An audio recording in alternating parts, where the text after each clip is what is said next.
kami akan mempresentasikan tentang analisis rantai pasokan dan penentuan lokasi fasilitas produksi di industri makanan dan minuman studi kasus Nestle.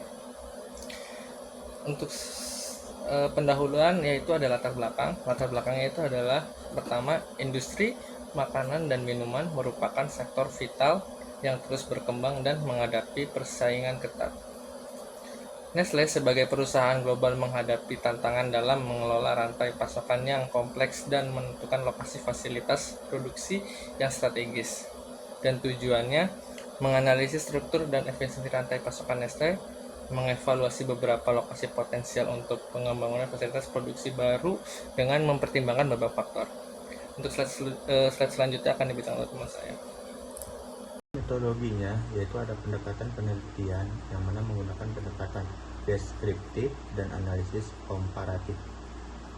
Data dikumpulkan melalui studi literatur, wawancara dengan pihak internal Nestle, dan analisis data sekunder dari laporan perusahaan. Untuk analisis data, yaitu menggunakan metode value chain analysis untuk memahami setiap tahapan dalam rantai pasokan. Penerapan analisis SWOT untuk mengevaluasi kekuatan, kelemahan, peluang, dan ancaman dalam rantai pasokan Nestle. Dan penggunaan metode AHP untuk menentukan lokasi fasilitas produksi terbaik berdasarkan berbagai. Untuk pembahasan rantai pasok Nestle, yaitu ada pemasok, produksi, distribusi, pelanggan akhir, dan faktor-faktor kunci. Untuk pemasoknya, yaitu Nestle memiliki jaringan pemasok yang kuat, termasuk petani lokal dan pemasok bahan baku global, dan kemitraan strategis dan pemasok memastikan kualitas dan kontinuitas bahan baku. Untuk produksi, pabrik produksi terbesar di berbagai negara untuk mendekatkan produk ke pasar utama dan mengurangi biaya logistik. Dan teknologi produksi canggih diterapkan untuk meningkatkan efisiensi dan menjaga standar kualitas tinggi. Untuk distribusi, yang mana sistem distribusi dirancang untuk memastikan produk sampai ke konsumen dengan cepat dan efisien. Dan penggunaan teknologi informasi untuk mengoptimalkan rantai distribusi dan mengurangi biaya. Untuk pelanggan akhir, yaitu fokus pada pemenuhan permintaan konsumen yang beragam dan memastikan produk berkualitas tinggi. Dan faktor-faktor kuncinya yaitu kualitas bahan baku, efisien proses produksi, dan distribusi yang handal adalah kunci sukses rantai pasok Nestle. Kriteria pemilihan lokasi di antaranya yaitu ada biaya operasional, akses pasar, infrastruktur, kondisi politik dan ekonomi, serta faktor lingkungan. Lalu ada analisis perbandingan lokasi potensial. Yang pertama, evaluasi dilakukan berdasarkan hasil value chain, perbandingan biaya, analisis ekonomi, dan analisis titik impas. Lalu penggunaan model AHP untuk menilai dan membandingkan beberapa lokasi potensial. Analisis rantai pasokan. Rantai pasokan Nestle sangat bergantung pada koordinasi yang efektif antara pemasok, produsen, dan distributor. Implementasi teknologi yang canggih dan otomatisasi proses produksi dapat meningkatkan efisiensi. Lalu ada rekomendasi lokasi fasilitas produksi, yaitu menentukan beberapa lokasi potensial dengan mempertimbangkan faktor biaya, akses pasar, dan keberlanjutan.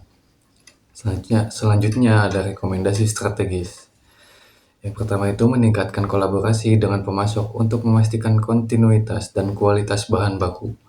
Lalu adopsi teknologi baru dan praktik terbaik dalam manajemen rantai pasokan. Yang ketiga ada diversifikasi pasar untuk mengurangi risiko dan meningkatkan ketahanan rantai pasokan. Lalu yang terakhir, peningkatan praktik keberlanjutan untuk mendukung inisiatif lingkungan dan meningkatkan citra perusahaan. Dari penjelasan yang telah dijelaskan sebelumnya, di sini ada kesimpulan. Jadi penelitian ini menunjukkan betapa pentingnya analisis yang mendalam dalam sebuah manajemen rantai pasokan dan penentuan lokasi dari fasilitas produksi itu tersebut. Kemudian ada implementasi strategi yang tepat sehingga dapat membantu Nestle ini dalam mengoptimalisasikan operasional, kemudian mengurangi risiko, dan juga memperkuat hubungan dengan pemangku kepentingan. Nah, di sini juga ada menjadi sebuah investasi dalam teknologi baru, dan praktik keberlanjutan akan meningkatkan efisiensi operasional dan citra dari perusahaan itu. Nah, di sini ada saran yang sangat penting juga, yang dimana saran ini itu untuk terus memantau dan mengevaluasi kinerja rantai pasokan untuk mengidentifikasi area perbaikan. Lalu ada juga untuk mengembangkan program-program pelatihan untuk karyawan dalam penggunaan teknologi baru dan praktik yang keberlanjutan.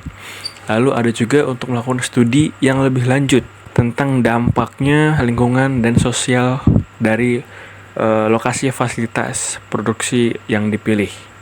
Ya, jadi itu adalah beberapa kesimpulan dan saran dari penjelasan kelompok 17, kelompok kami.